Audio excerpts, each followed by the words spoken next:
Double B, balitang tama, balitang totoo. Mga kapuso, oras po dito sa Luzon, Quezon at hanggang siyempre sa buong Kapuluan, alas 4:01. Balitang balita sa Double B. Aarangkada na.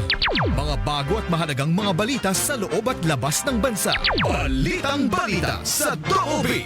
Kasama si Manny Vargas. Balitang balita sa Double B. Ay mga kapuso, magandang umaga po sa ating lahat. Ako po yung lingkod Manny Vargas para po sa Balitang Balita sa Double B. Panibagong linggo na naman po, ngayon po ay ika-20 na. Sa buwan po ng Abril taong 2026, kumusta na po kayong lahat mga kapuso? Oy, teka, wala po palang pasok kayon dyan po sa bayan ng Alfonso Castañeda sa lalawigan po ng Nueva Vizcaya para po yan sa pagdiriwang kanilang founding anniversary. Ayan ha. Bukod dyan, special non-working day din po sa lungsod ng Tarlac. Sa lalawigan ng Tarlac para naman sa pagdiriwang ng kanilang ika-28 na charter anniversary. So happy fiesta po ha sa mga kababayan natin dyan sa Castañeda, Nueva Vizcaya at sa lungsod ng Tarlac. Siyempre ingat-ingat mga kapuso dahil mainit pa rin po ang ating lagay ng panahon na ay siyempre panahon pa rin po ng tag-init. Kaya naman po habang nag-i-enjoy dapat huwag kakalimutan ng palagi ang pag-inom po ng tubig. At siyempre yung pagsilong din ay yung pag-iwas po sa sobrang init ng panahon para makaiwas po sa mga karamdaman. At marami pa tayong mga balita. Merong medyo maganda, meron pong sakto lang. Para magkaalaman, tara na. Balitang balita sa Double B. Kasama si Manny Vargas. At para sa ulan ng mga balita sa ating pong Balitang Balita sa Double B ngayong pong araw na ito ng Lunes, ngayon po ika-20 sa buwan ng Abril taong 2026. Nanguna sa ating mga balitaan, panibagong malakihang bawas presyo sa kada litro ng mga produktong petrolyo. Asahan po bukas ayon yan mismo kay Pangulong Bongbong Marcos. Balitang balita sa Double B. Toll exemption o libreng toll sa loob ng isang buwan para sa mga sasakyang may kargang produktong agrikultural. Epektibo na po ngayong araw. Balitang balita sa Double B. Halos 20,000 pampublikong sasakyan na lumahok sa service contracting program ng pamahalaan. Babiyahe na ngayong araw ayon po sa Department of Transportation. Balitang balita sa Double B. Grupong Piston, hihirit umano ng dagdag pasahe sa LTFRB sa gitaya ng krisis sa langis. Magsasagwa rin umano sila ng tigil pasada bukas. Balitang balita sa Double B. Karagdagang 700 selling sites para sa benting bigas meron na program bubuksan ng Department of Agriculture sa iba't ibang bahagi ng bansa.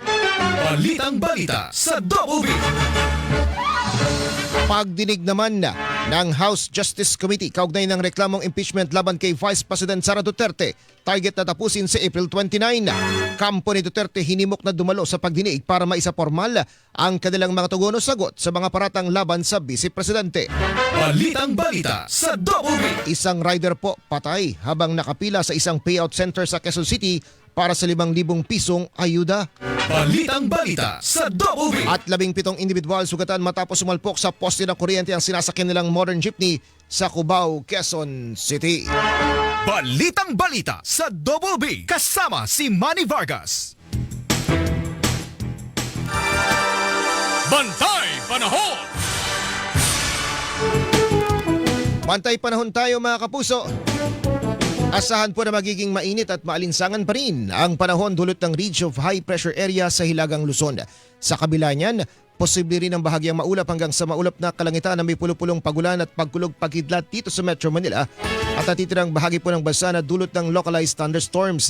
Samantala ngayong araw, inaasahan din na muling maitatala ang danger level na heat index o damang init sa Sangley Point, Cavite City sa lalawigan po ng Cavite na posibleng umabot ng hanggang 43 degrees Celsius. So ingat po yung mga taga Cavite City ha.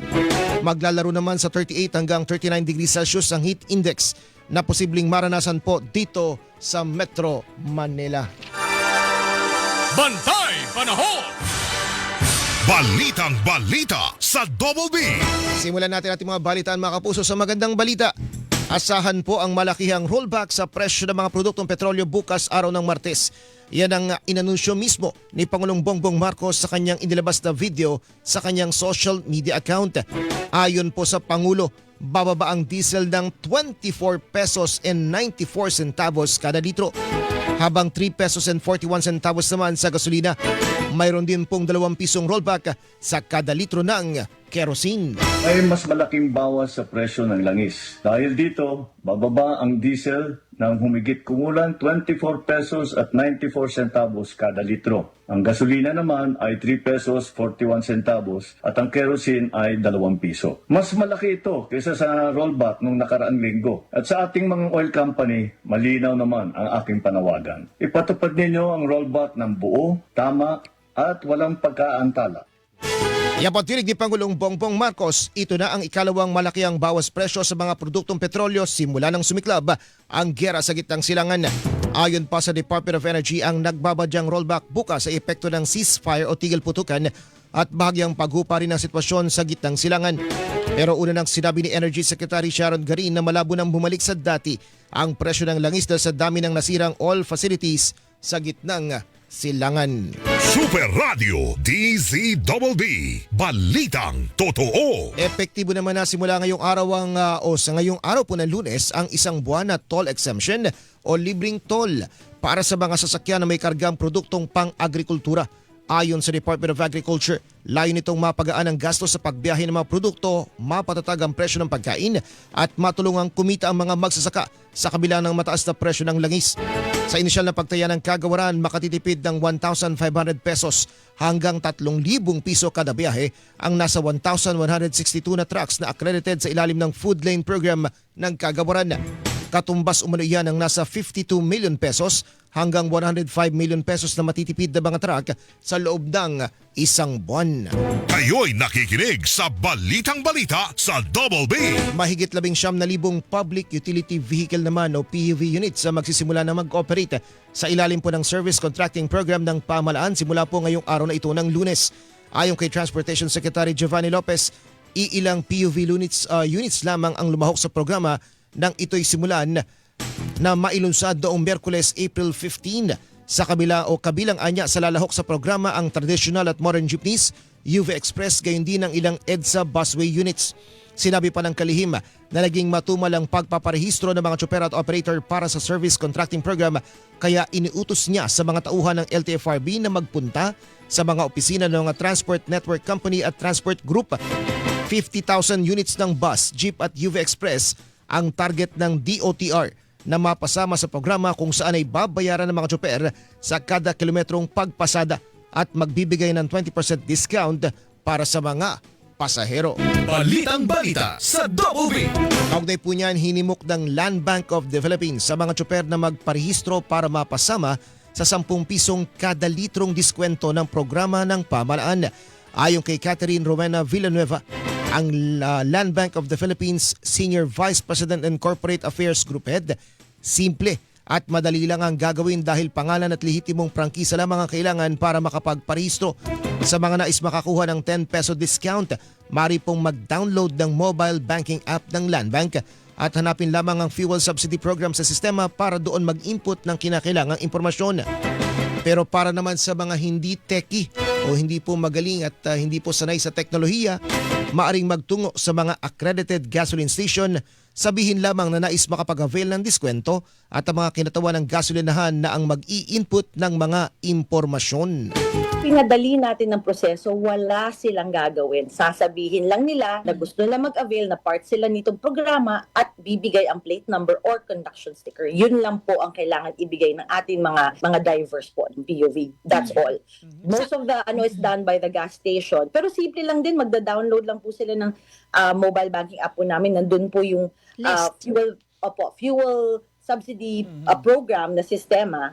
Tapos dun lang po sila mag-i-input. Yun lang po. Paglilinaw pa ni Villanueva, mayroong 150 liters na alokasyon sa mga benepisyaryo kada linggo. Itong 150 liters na to, maari nilang gamitin to sa isang linggo. Wala pong limit sa paggamit. Kung gusto nila gamitin yung 50 liters in a day, okay lang po. Basta ang total is 150. Monday to Sunday ang Rep1. Okay. Oo. And then, reset po ulit sa susunod na linggo, starting Monday. Yan po ang tinig ni Catherine Rowena Villanueva, Land Bank of the Philippines Senior Vice President and Corporate Affairs Group Head. Super Radio DZBB Balitang Totoo. Mga kapuso, hihirit umano ang grupong Piston ng 10 piso na minimum na taas pasahe sa LTFRB o Land Transportation Franchising and Regulatory Board. Iri sa gitna pa rin ng krisis sa langis bunsod ng gera sa gitnang silangan. Inaasahang ihahain ng grupo ang naturang hirit na dagdag pasahe ngayong araw. Samantala, muli rin umanong maglulunsad ng tigil pasada ang piston bukas araw ng Martes na tatawagin naman nilang protestang bayan na transport strike laban sa gera at kahirapan. Pinapatay kasi umano ng gobyerno sa gutom ang mga Pilipino dulot ng pagiging manhid na pagtugon sa krisis sa langis habang pinoprotektahan ng tubo ng mga kumpanya ng langis. Kasabay niyan, nanawagan din ang grupo ng tigil pasada ng mga kapwa tsoper at hinipok ang mga manggagawang lumahok sa anumang uri ng pagwewelga para mapakinggan ang panawagan na ibaba ang presyo ng langis at bilihin. Sa ngayon ay wala pang inilalabas na detalye ang piston sa lugar at oras ng gagawin nilang kilos protesta. Balitang balita sa Double B. Patuloy namang isinusulong ng Senate Committee on Finance ang pagsuspindi sa excise tax sa diesel. Ayon kay Senador Sherwin Gatchalian, chairman ng komite, kahit pa kasi bumababa na ang presyo ng diesel na inaasahan ding may panibagong big time rollback sa Martes, lagpas 100 piso pa rin ang presyo nito kada litro. Malayo niya ito sa orihinal na presyo ng diesel na nasa 60 pesos kada litro lamang bago sumiklab ang gera sa gitnang silangan. Ang aking panawagan ay isuspend pa rin dahil kung titignan natin, nag-umpisa tayo sa 60 pesos per liter. Ngayon, nasa 110, 115 pa rin tayo pesos per liter. Halos doble pa rin. No? So kahit na pababa na siya, kung titignan natin kung saan yung pinanggalingan niya, napakalaki pa rin. At ang kabangga kasi nito ay yung pamasahe na hindi naman tinataasan. At para naman sa pagsuspindi ng excise tax sa gasolina, sinabi ni Gatchalian na dapat muna itong pag-aralang mabuti. Ako, ang aking mungkahi ay sa diesel isuspend. Yung gasolina, pwede natin patuloy na pag-aralan pa. Ako, sang-ayon ako na patuloy pag-aralan, patuloy i-monitor yung situation. In fairness naman, nag-i-improve ang situation. Nasa around $92 per barrel na. At daming mga iba-ibang balita lumalabas, pero ang general trend ay pababa yung presyo ng petrolyo. Kaya may mga big time rollback tayo nakikita in the next few weeks. Yan po muli ang tinig ni Senador Sherwin Gatchalian, ang chairman ng Senate Committee on Finance. Balitang balita sa Double B. Nasawi naman po isang motorcycle taxi rider habang nakapila para sa 5,000 pisong ayuda sa Quezon Memorial Circle sa Quezon City nitong Sabado. Yan ang kinumpirma ni Assistant Secretary Irene Dumlao, tagapagsalita ng Department of Social Welfare and Development sa isang text message sa Super Radio DCWB. Kahapon, personal umunong dinalaw ng kalihim ang pamilya ng biktima. Nagpaabot din ng tulong ang kagawaran sa pamilya ng biktima gaya ng pambayad sa ospital, gastos sa libing, transportasyon at maging ang gastusin para sa pag-aaral ng anak ng biktima. Sa ngayon ay inaalam pa umano ng sanhi ng pagkamatay ng naturang rider. Super Radio DZBB. Balitang totoo. Nakadakda namang magbukas ang Department of Agriculture ng karagdagang 900 na 20 pesos selling site sa buong bansa. Yan ay bahagi umano ng pagpapalawak ng kagawaran sa programang Benting Bigas Meron Na sa buong bansa sa kabila ng krisis sa enerhiya. Nabatid na lumagda sa bagong kasunduan ng Food Terminal Incorporated at ang National Food Authority kaugnay nito. Bibigyang prioridad sa nasabing kasunduan ang mga lalawigan ng Capiz, Bukidnon, Cebu, Cotabato, Catanduanes at iba pang lugar na may mataas na pangangailangan para lalo pang mapalawak ang akses sa murang bigas para sa mga komunidad na nangangailangan. Saklaw din ang kasunduan ng pagbili ng humigit kumulang 1.8 million na sako ng well-milled rice na mayroong pondong 3 bilyong piso. Nabahagi ng 10 bilyong pisong Rice for All program, ang paunang 3 bilyon pesos na inilaan sa NFA ay magpapalakas sa pagbili ng palay na direktang nag-uugnay sa distribusyon ng murang bigas at mas matibay na suporta para sa mga lokal na magsasaka. Sa unang quarter ng 2026, nakapagtatag na ang DA ng 932 selling sites para sa 20 pesos rice program sa buong bansa. Hanggang nitong April 7, umabot na sa 6.45 million naman ang benepisyaryong nakinabang sa naturang programa. Balitang balita sa Double B. Mga kapuso, balita muna sa labas ng ating bansa. Mariing kinundina ni US President Donald Trump ang anyay ganap na paglabag ng Iran sa napagkasundoang tigil putukan ng dalawang bansa. Yan ay matapos umanong magpaputok ang Iran laban sa mga sasakyang pandagat malapit sa Strait of Hormuz. Dahil dito muling nagbanta si Trump na wawasakin ang mga tulay at power plant sa Iran kung hindi ito susunod sa mga kondisyon ng Estados Unidos. Nabatid na muling isinara ng Iran ng Strait of Hormuz ilang oras lang mga nakalipas mula ng buksan para sa mga commercial vessel. Ayon po sa mga otoridad sa Iran, dahil yan sa patuloy umanong pagharang ng Amerika sa mga pantala ng Iran. Dahil dito, ilalagay na umano nila sa kontrol ng militar ang Strait of Hormuz hanggang ipinagpapatuloy ng Amerika ang pagharang sa mga barko ng kanilang bansa. Hihilingin naman umano ng gobyerno ng Spain sa European Union na wakasan na ang kasunduan nito sa Israel dahil sa umunoy paglabag sa international law. Ayon kay Spanish Prime Minister Pedro Sanchez, ihahain ng kanilang gobyerno sa EU sa mga susunod na araw ang panukalang putuli ng Association Agreement sa Israel. Git ni Sanchez, hindi maaring maging katuwang ng European Union ng isang bansang lumalabag sa pandaigdigang batas, partikular kaugnay sa sigalot sa Gaza at mga pag-atake sa Lebanon. Samantala, pinalaga naman ni Israeli Prime Minister Benjamin Netanyahu ang Spain at inakusa nitong nagpapakita ng hypocrisy at hostility. Ang nasabing kasunduan na nilagdaan noong taong 2000 ay nagtatakda ng kooperasyon sa pagitan ng European Union at ng Israel, kapilang na dyan ang pagrespeto sa karapatang pantao. Nauna nang nanawagan ng Spain at Ireland na repasuhin ang kasunduan noong 2024 kasunod ng pambobomba sa Gaza. Super Radio DZBB Balitang Totoo. Mga kapuso, balita muna sa labas ng ating himpilan. Ika-41 balikatan exercise. Abay aarangkada na raw po yan ngayong araw. Alamin ang kabuuan ng detalye magmumula kay Mark Makalalad. Markado, magandang umaga. Magandang umaga. Formal lang magbubukas ngayong araw ang ika-41 balikatan exercise sa pagitan ng Pilipinas at Estados Unidos. Ayon sa Armed Forces of the Philippines, abot sa 17,000 mga sundalo ang lalahok sa pagsasanay, kabilang ang mula sa mga bansang Australia, Japan, New Zealand, Canada at France bilang observers. Gagawin ang pagbubukas ng seremonya sa Camp Aguinaldo na dadaluhan ng mga matatas na opisyal ng Pilipinas at Amerika. Pangunguna ito ni Defense Secretary Gilberto Teodoro Jr., Defense Secretary Maria Teresa Lazaro at US Ambassador to the Philippines, Robert Ewing. Target ng balikatan na palakasin ang kasanayan kakayahan ng mga bansang kasapi dito sa pagharap sa iba't ibang mga hamon, mapalangit, lupa at dagat at maging sa cyber domain. Ang inyong kapuso, Mark Makalalad ng GMA, Super Radio, DZBB, dapat totoo. Kayo'y nakikinig sa Balitang Balita sa Double B. Maraming salamat sa iyo, Markado. Bantay Panahon! Ay mga kapuso, alamin nga po muna natin ang latest mula po sa Pag-asa kaugnay sa ating lagay ng panahon na sa ating linya sa binibining Veronica Torres, weather specialist ng Pag-asa. Ma'am Veronica, good morning. Good morning din po sa inyo at sa ating mga taga-subaybay sa DZBB. Ngayong araw, yung ridge ng high pressure area ay nag-extend over extreme northern Luzon. Kaya sahan nga natin less likely yung mga thunderstorm occurrences sa extreme northern Luzon area. Sa Metro Manila naman at nalalabing bahagi ng bansa, asahan pa rin natin partly cloudy to cloudy skies or mainit din at maalinsangang panahon umaga hanggang tanghali. Pagdating ng hapon, tumataas ang mga tsansa ng mga thunderstorms. Wala pa rin tayong nakataas na gale warning sa kahit na anong dagat baybayin ng ating bansa at wala na rin namomonitor na low pressure area or bagyo sa loob or malapit sa ating Philippine Area of Responsibility. At yan nga muna ang pinakahuli sa lagay na ating panahon. Ay, Miss Veronica. Yes po. Opo, napasinan namin, may nabasa kasi kaming report na parang mas tumaas yung expected ninyo, inaasahan ninyong heat index o dabang init dito sa Metro Manila hanggang 38 degrees Celsius nga ba o 39? Opo, yung sa heat index naman sa Metro Manila ay posibleng umabot ng 39 degrees Celsius. Yung heat index, yung range na around 37 to 39 degrees Celsius base sa mga meron tayong synoptic station.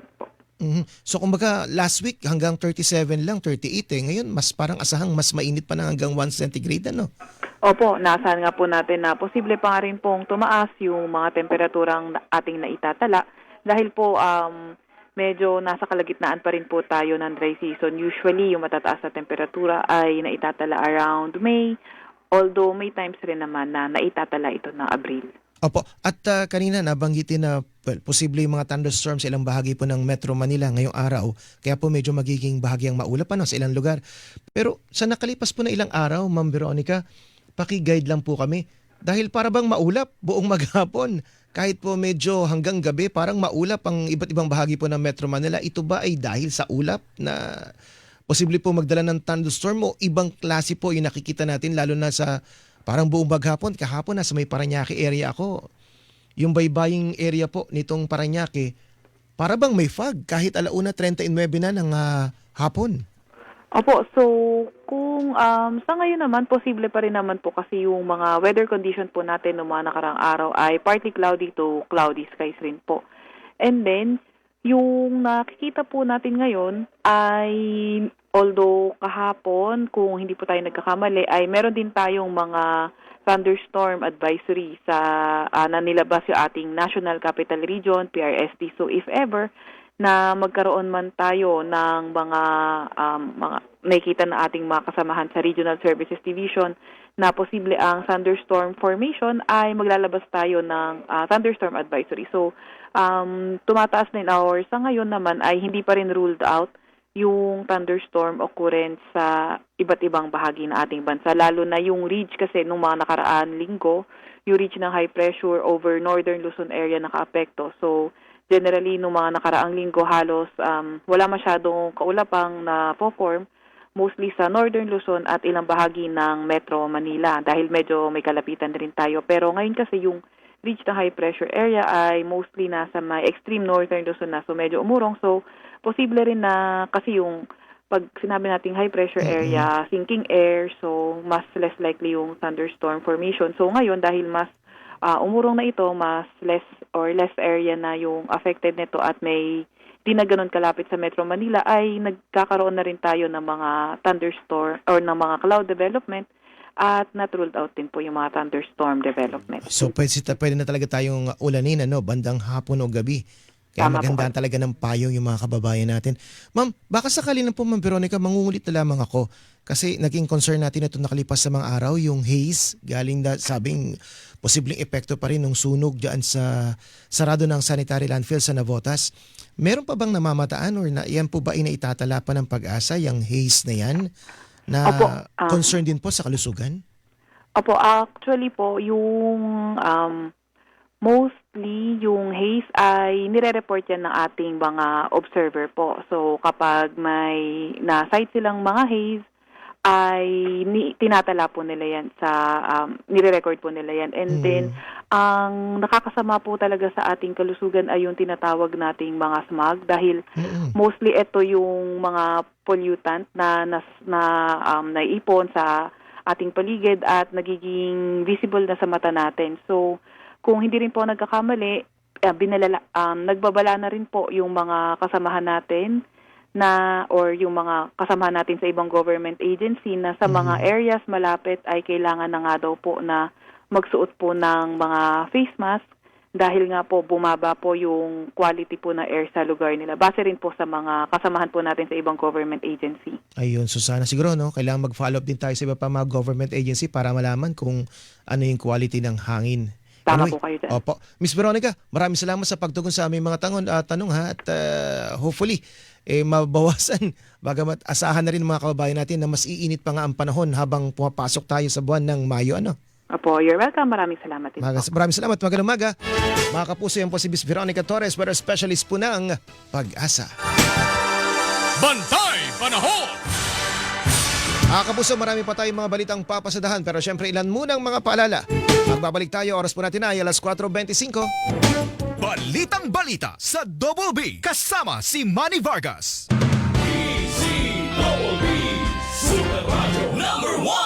DZBB, Balitang Totoo.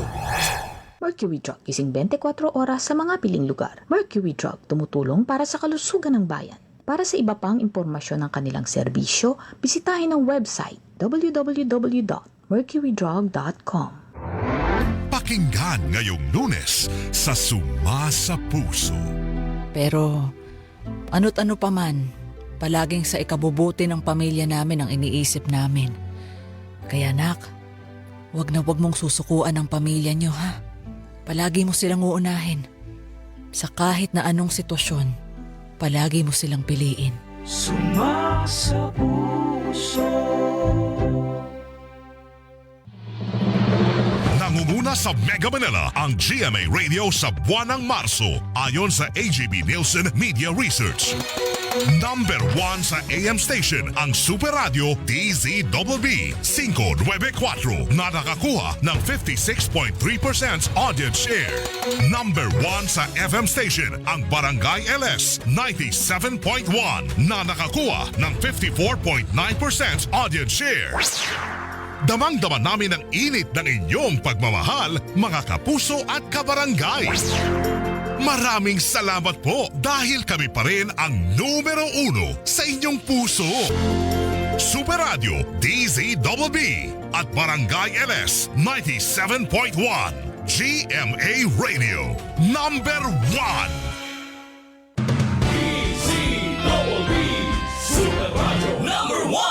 Mga kapuso, ako po si Melo Del Prado. Salamat mga kapuso sa inyong gising na gising at buhay na kamalayan sa mga usapin ng bayan. Magkakapuso tayo mula umaga hanggang gabi, araw-araw. Dahil dito sa Super Radio DZBB, walang kinikilingan, walang pinoprotektahan, noon at ngayon. Serbisyong totoo.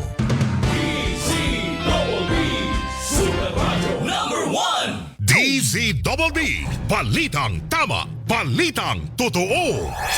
Balitang balita sa Double B kasama si Manny Vargas. Balik tayo sa ating balitaan mga kapuso. Sa oras po natin ay alas 4:27 ng umaga.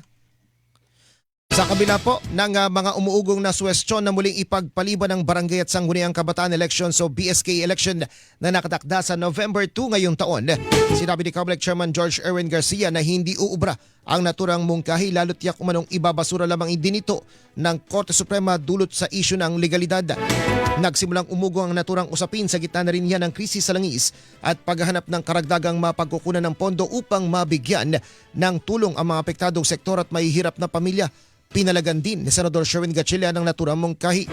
Anya, bukod sa ito ay unconstitutional o labag sa saligang batas, sapat pa ang pondo ng pamahalaan para sa pamimigay ng ayuda kaya't hindi na kailangang suspendihin at ang barangay at sangguniang kabataan elections. Kasi yung barangay election, Ninfa, is only 8 billion, 8 to 9 billion yan. Ngayon, meron pa tayong 230 billion na pwedeng gastusin. So, in other words, hindi naman kulang yung pera no, para paggastusan. Talagang nakalaan na yan para sa barangay election. Yan patinig ni Senador Sherwin Gatchalian. Balitang balita sa Double B. Naglabas na rin ang Department of Foreign Affairs ng paglilinaw hinggil sa sinasabing HIV medical certificate requirement para sa mga Pilipinong magtutungo sa Oman. Ayon sa DFA, ang naturang requirement ay para lamang sa mga Pilipinong turista na mag-a-avail ng visa-free entry sa Oman at hindi sa mga may work visa o mga OFW. Tiniyak naman ang kagawaran na nakipag-ugnayan na sila sa Oman Embassy dito sa Maynila para alisin ang negative HIV medical certificate requirement sa mga Pilipinong magtutour o mamamasyal sa Oman. Inihayag din na masusi ng nire-review ng Omani government ang kanilang apela at magkakaroon sila ng pagpupulong sa mga susunod na araw kaugnay nito. Umaasa rin silang mapagbibigyan ng Oman ang kanilang kahilingan. Una nang nilinaw ng Philippine Embassy sa Muscat na walang umiiral ang negative HIV medical certificate requirement sa mga OFW papasok sa Oman. Super Radio DZBB, balitang totoo. Sa iba pang mga balita mga kapuso, sa oras nating alas 4:30 ng umaga, dapat dumalo ang kampo ni Vice President Sara Duterte sa pagdinig ng House Committee on Justice sa Miyerkules, April 22, kaugnay ng impeachment complaint laban sa Vice Presidente. Ayon kay House Deputy Majority Leader Congressman Zia Alonto Adyong, ito ay para maisupormal ang mga tugon o sagot ng kanyang kampo sa mga paratang laban sa pangalawang Pangulo na kanilang idinadaan lamang sa hindi angkop na forum, partikular na sa social media. Mas mainam din umano kung personal na dadalo ang bise sa pagdinig, lalo't hindi pa naman ito paglilitis kundi pagtatatag pa lamang o paglalatag pa lamang ng probable cause o basihan ng reklamo. Kailangan po natin tandaan na ang in-establish naman po dito sa hearing na ito ay yung probable cause. Kung may dahilan ba? Kung may dahilan na umakyat sa Senado po. Hindi po naman natin sinasabi na talagang ginawa no, or hindi ginawa. Ang sa atin lang po ay may basihan yung paglilitis sa kanya sa Senate, no. Wala ko tayong kino-confirm dito na guilt, wala ko tayong kino-confirm dito na innocence. Target din umano ng komite na tapusin ang mga pagdinig sa April 29 kung saan ay posible nang isumite sa plenaryo ang committee report sa pagbabalik sesyon ng Kamara sa Mayo 4. So hindi siya agad-agad maaprubahan. Magkakaroon pa talaga ng debate yan, and there will be also time for other members to elicit answers from the chairperson. Muli pantinig ni Congressman Sia Alonto Adyong, ang Deputy Majority Leader ng Kamara. Balitang balita sa Double B. Maaari umanong maging state witness ang nagpakilalang dating aide at bagman umano ni Vice President Sara Duterte na si Ramil Madriaga para sa reklamo impeachment kontra sa pangalawang Pangulo. Yan naman ang paniniwala ng constitutional law expert na si Attorney Domingo Cayosa kung mayroong magsasampa ng reklamong kriminal o administratibo laban kay Duterte sa hinaharap. Yung sinasabi niya o allegation ng impeachment complaint na illegal na paggamit ng intelligence fund. So kasabwat siya doon kasi siya nga yung taga-deliver daw eh. Dagdag pa ni Cayosa, mahalaga rin ang pahayag ni Madriaga hinggil sa mga bank account niya kung saan umano ipinadaan ang milyong-milyong piso. Ordinaryong tao pero daang-daang milyon ang dumadaan sa iyong bank account at pinapa-withdraw. Yan po muli ang tinig ng constitutional law expert na sa Attorney Domingo Cayosa. Kinontra naman iyan ni House Justice Committee member Congressman Terry Ridon dahil wala naman umanong ginagawang state witness sa impeachment proceedings. Ayon pa kay Ridon, sa ngayon ay may tuturing lamang na whistleblower si Madriaga. He can be considered as blowing the whistle on the Vice President and her colleagues, no? Pagka umabot na tayo sa trial. Ang tinig naman ni House Justice Committee member Congressman Terry Redon. Super Radio DZBB. Balitang totoo. Pinulong na ni Senate President Tito Soto ang majority block ng Senado. Yan ang kinumpirma ni Senador Sherwin Gatchalian sa Super Radio DZBB. Ayon sa senador, kabilang sa mga napag-usapan ng pag-akyat na impeachment case ni Vice President Sara Duterte sa mataas na kapulungan at ang Blue Ribbon Committee report tungkol sa flood control scandal. Kasama na rin ang mga posibleng mangyayari sa mga susunod na buwan bago naman ang State of the Nation address ni Pangulong Bongbong Marcos sa buwan ng Hulyo. Bukod pa ito sa pagplansya sa schedule ng iba't ibang legislative agendas, kabilang ang mga panukala sa ilalim ng Legislative Executive Development Advisory Council o LEDAC bills. Bago kami mag-suspend for SONA, may mahabang session, no? At gusto lang tapusin ni Senate President yung mga dapat tapusin. So nag-anticipate lang kami kung ano pa yung mga pwede mangyari. Sa kabilang banda, sinabi ni Gatchalian na hindi natalakay ang pagpapatibay sa majority block. Sa gitna iyan ang posibilidad na may magtangka na patalsikin bilang Senate President si Soto bago umakyat ang impeachment case ni Duterte sa Senado. Wala kaming napag-usapan na politika at especially change in leadership. As far as I know, on solid grounds is SP Soto. As far as I know na wala namang problema sa kanyang liderato. In fact, ako personally, satisfied ako na may ganitong regular na mga meetings para alam natin kung ano yung pwede mangyari. Yan po muli ang tinig ni Senador Sherwin Gatchalian. Balitang balita sa Double B. Balita naman po sa mga lalawigan. Natagpuan ng isang bangkay ng hindi pa nakikilalang minor de edad na babae sa katubigang bahagi ng barangay Kalinawan sa Binangonan, Rizal. Mga kapuso, pasintabi po sa sensitibong balita na ito. Ayon po sa Binangonan Police, may kapayatan ng pangangatawan ng biktima hanggang balikat ang haba ng buhok, may taas na 4 feet and 9 inches at nakasuot ng itim na pantalon at dark blue na t-shirt. Sa paunang pagsusuri ng pulisya, walang nakitang anumang bakas sa dumanas ng karasan ng biktima kaya't hinahalang siya ay nalunod. Nabatid na isang mangisda ang nakakita sa palutang-lutang na bangkay malapit sa daungan ng mga bangka kahapon na agad namang ipinabatid sa mga otoridad. Gayunman ay wala umanong nakakakilala sa biktima mula sa mga residente sa lugar. Dinala na sa pinakamalapit na punerarya ang natagpo ang katawan ng babaeng biktima habang inaantabayanan naman ang paglutang at pagkuha ng kanyang mga kaanak sa kanyang katawan. Kayo'y nakikinig sa Balitang Balita sa Double B. Matagumpay na nailigtas sa matauhan ng Bontoc Municipal Police Station ng 3 minor de edad na na-stranded habang nag-hiking sa bayan ng Bontoc Mountain Province. Ayon po sa pulisya, nagtungo sa bundok ang mga kabataan para mag-trekking pero napunta sila sa matarik na bahagi ng bangin dahilan para hindi na sila makabalik. Nakahingi naman agad ng tulong ang isa sa kanila kaya't nakaresponde po ang mga otoridad. Sa kabila nito ay walang naiulat na malubhang pinsala sa katawan ng mga nailigtas na kabataan.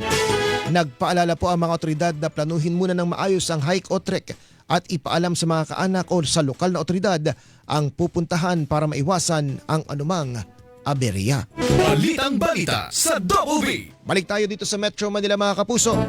Sugatan ng 17 individual matapos sumalpok sa poste ng kuryente ang sinasakyan nilang modern jeepney sa barangay Socorro, Cubao, Quezon City.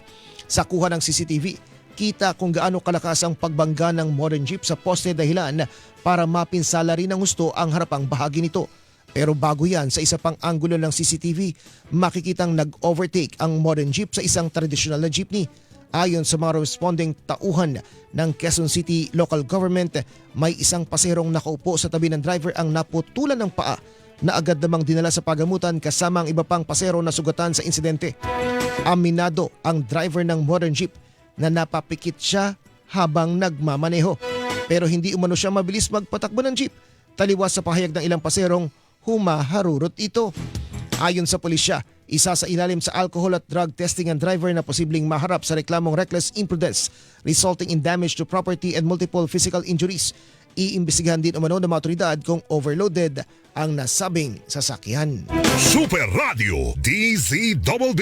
Balitang totoo. Pinagpapaliwanag naman ng Napolcom o National Police Commission ng pulisya sa viral video na banggaan ng pampaserong bus at coaster ng PNP sa bahagi ng EDSA Busway.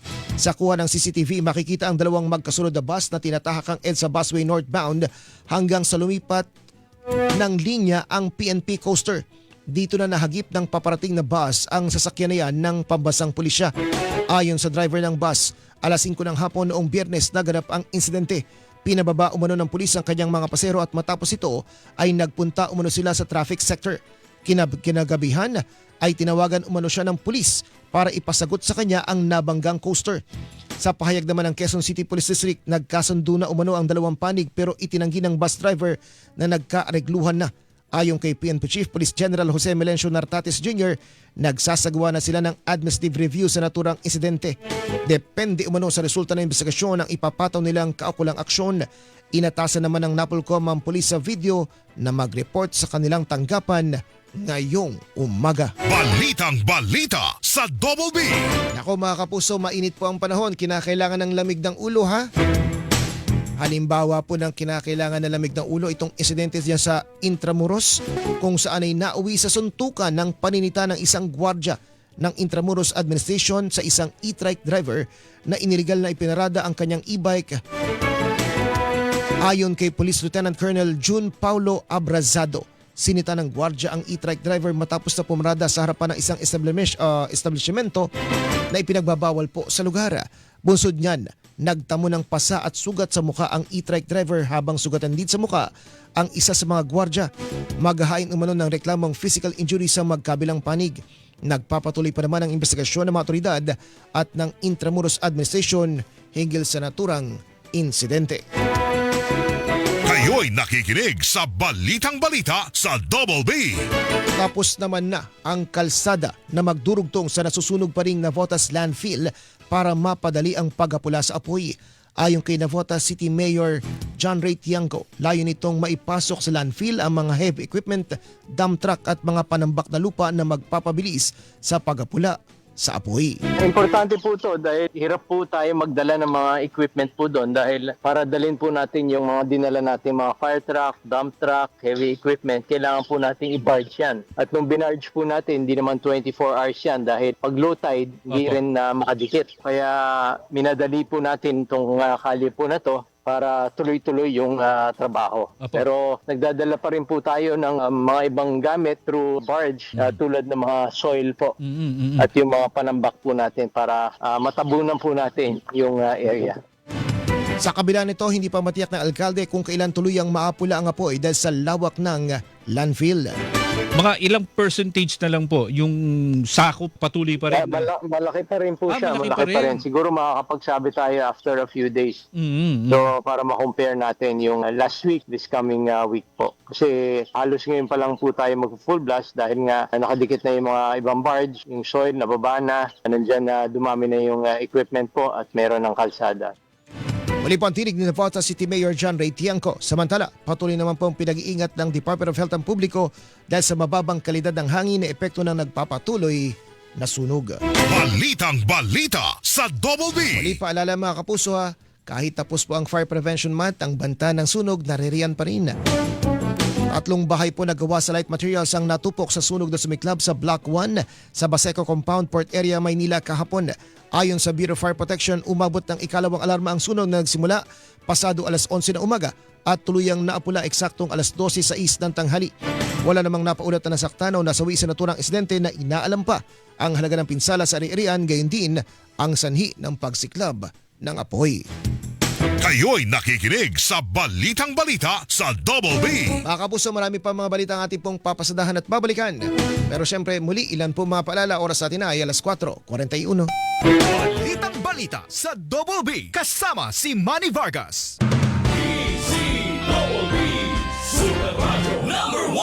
Super Radio DZBB. Balitang totoo.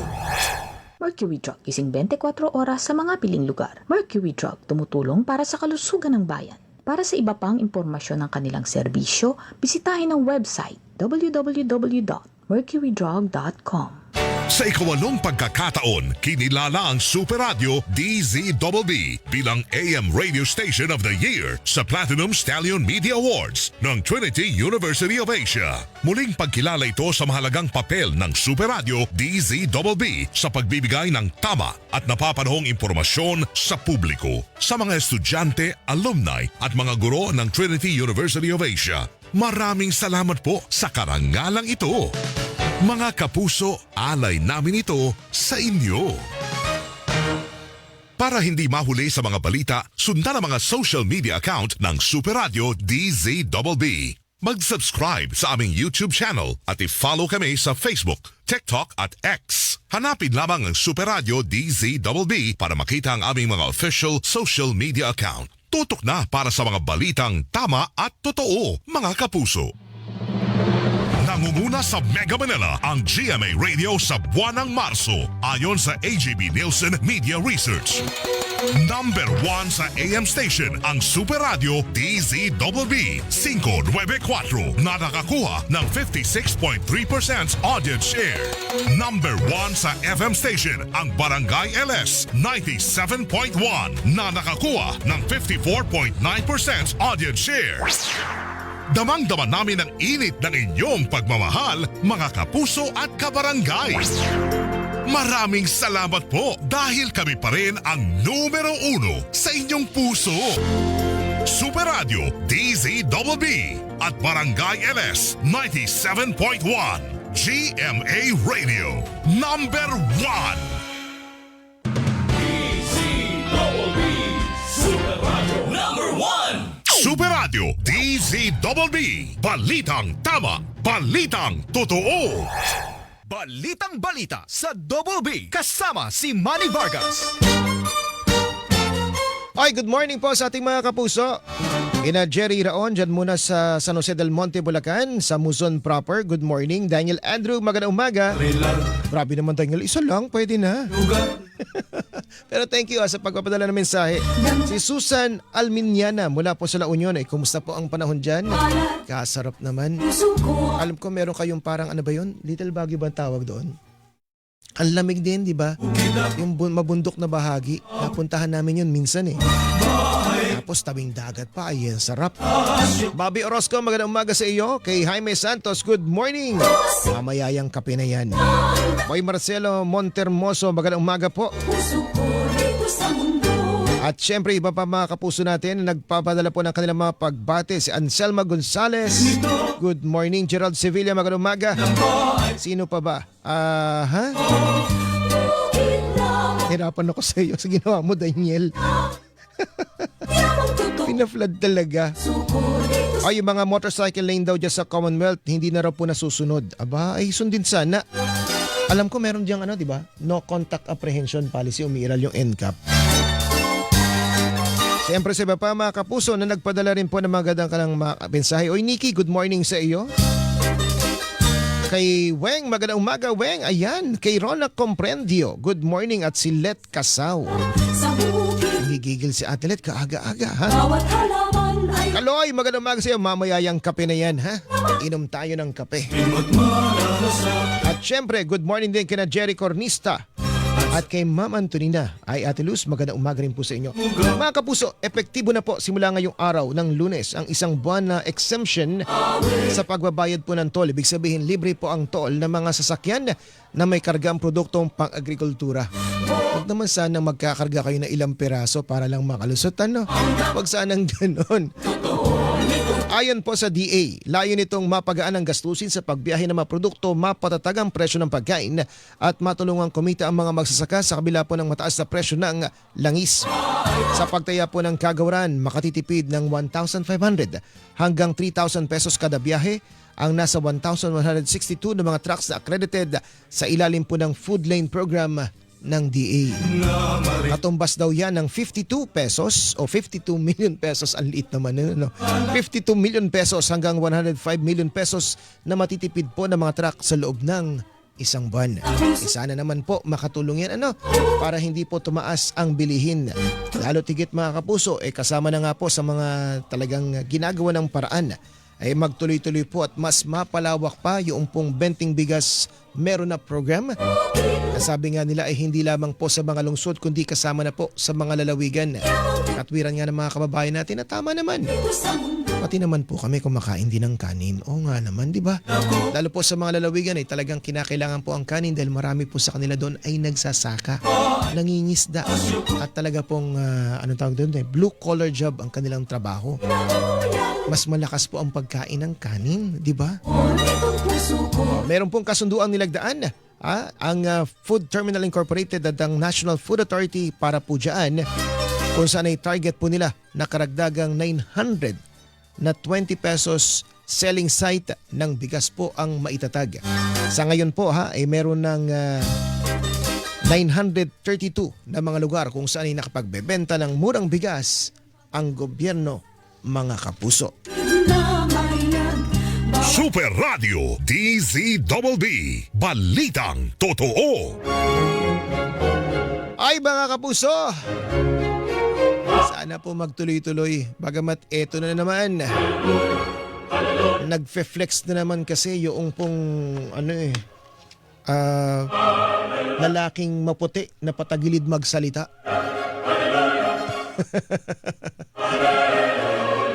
Yung ating paboritong karakter. Pero hindi po siya pato.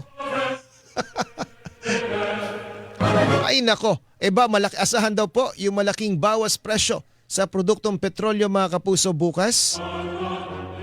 Bababa ng mahigit 24 pesos yung pong kada litro ng diesel. Naku, yan talaga nangangailangan bumaba. Habang mahigit 3 piso naman po sa gasolina at may 2 piso rin na bawas presyo sa kada litro ng kerosene. Sino po may sabi niyan? Si Pangulong Bongbong Marcos.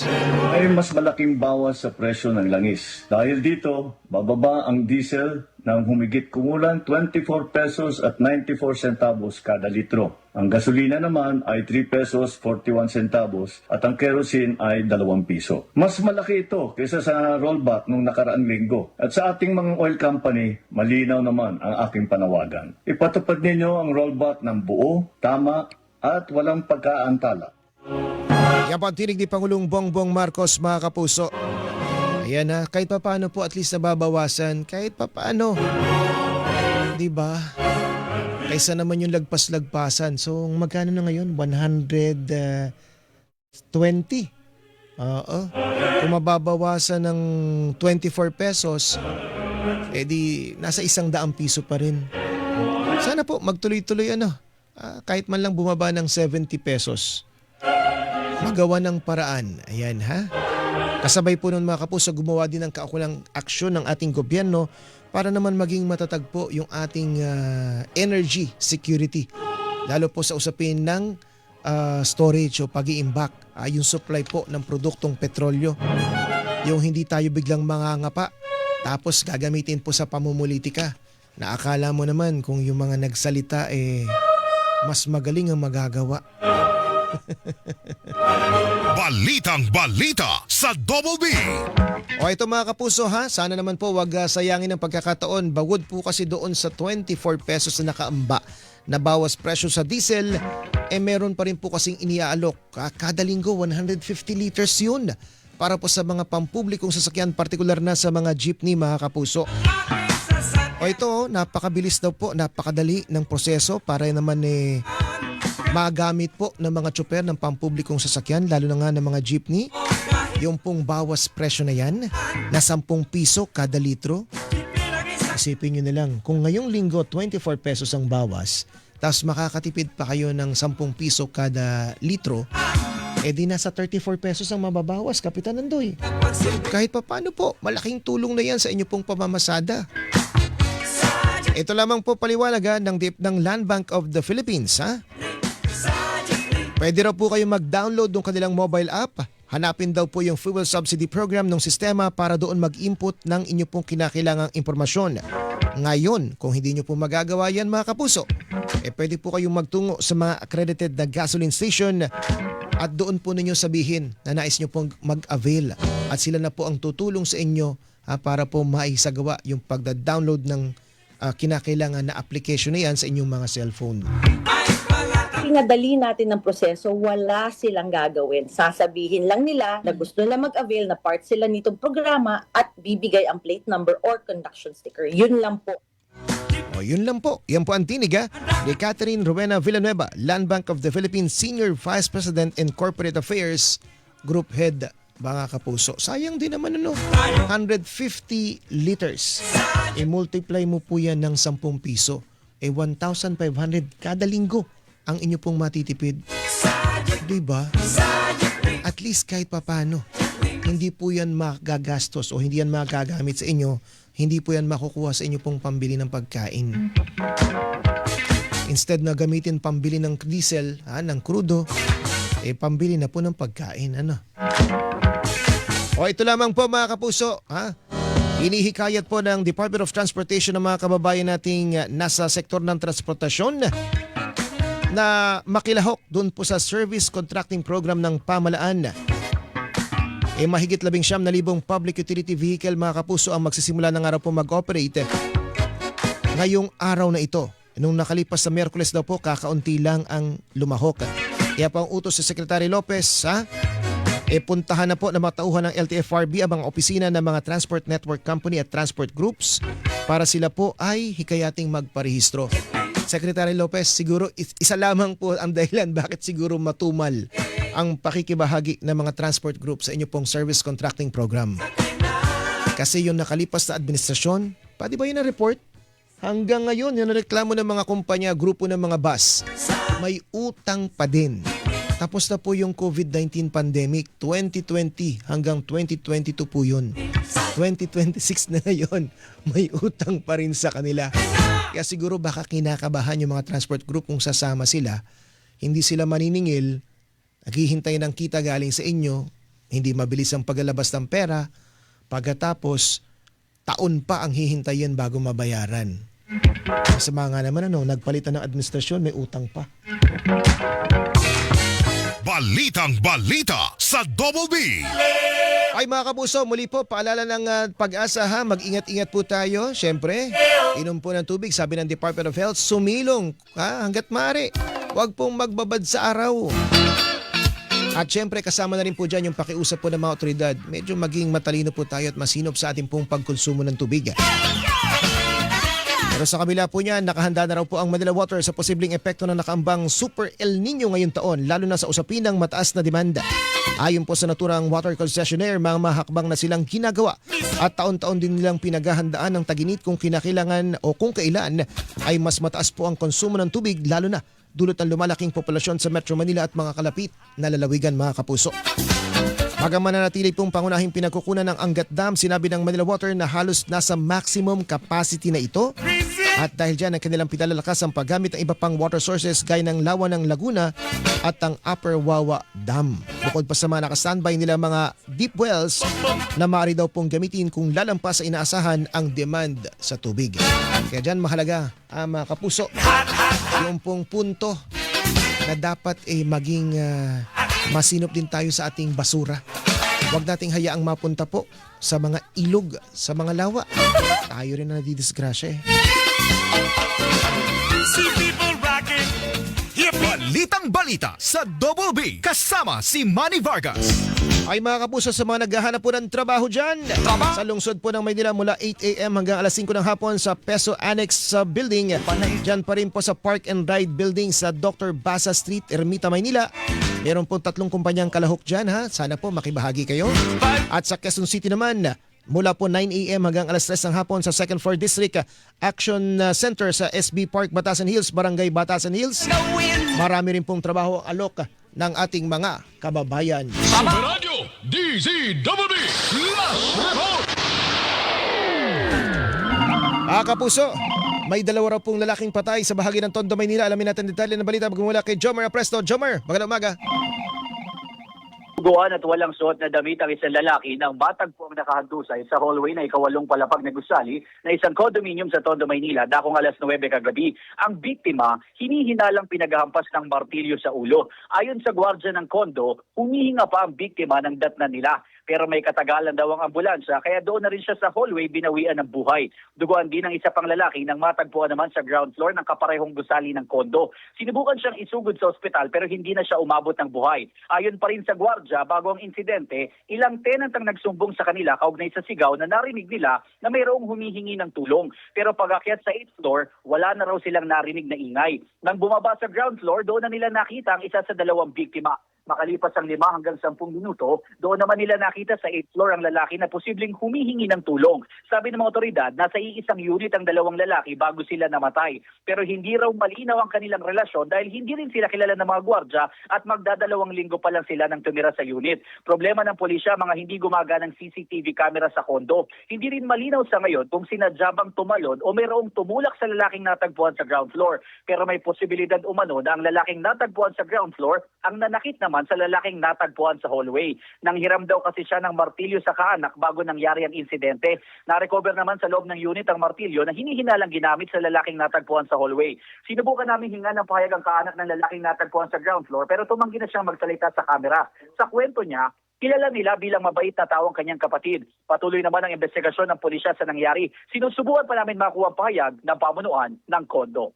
Ako si Jomer Apresto ng GMA News, Balitang Totoo. Super Radio DZBB Last Report. Diaryo! Diaryo kayo dyan! Diaryo! Diaryo sa radyo sa Double B Balitang Balita. At mga kapuso, eto na ating pong Diaryo sa radyo. Mga balita at mga headlines sa Diaryo. Updated po yan sa Super Radio 2026 ngayong po araw na ito ng Lunes, April 20. Sa Manila Bulletin, Strait of Hormuz muling isinara ng Iran dahil sa patuloy umanong pagharang ng Amerika sa mga pantalan ng kanilang bansa. Diaryo sa radyo. Sa Filipino Star ngayon, Ombudsman Jesus Crispin Remulla hiniling sa lahat ng mambabatas sa Kamara maglabas ng kanilang Statement of Assets, Liabilities, and Net Worth. Diaryo sa radyo. At sa Abante, isang motorcycle taxi rider patay habang nakapila sa isang payout center sa lungsod ng Quezon. Diaryo sa radyo. Balitang balita sa Double B kasama si Manny Vargas. Oy Arj, magandang umaga sa iyo ha. At kay Bobby Mendoza, maraming salamat sa inyong lahat mga kapuso. Susunod na si Kuyang Orly Trinidad para sa marami pang mga balitaan. Muli po, ako ang inyong lingkod, Manny Vargas. Tandaan po ha, dito po sa DZBB, wala kaming kinikilingan, walang pinoprotektahan. Noot ngayon, serbisyong totoo. 4:59 na. Balitang balita sa Double B kasama si Manny Vargas.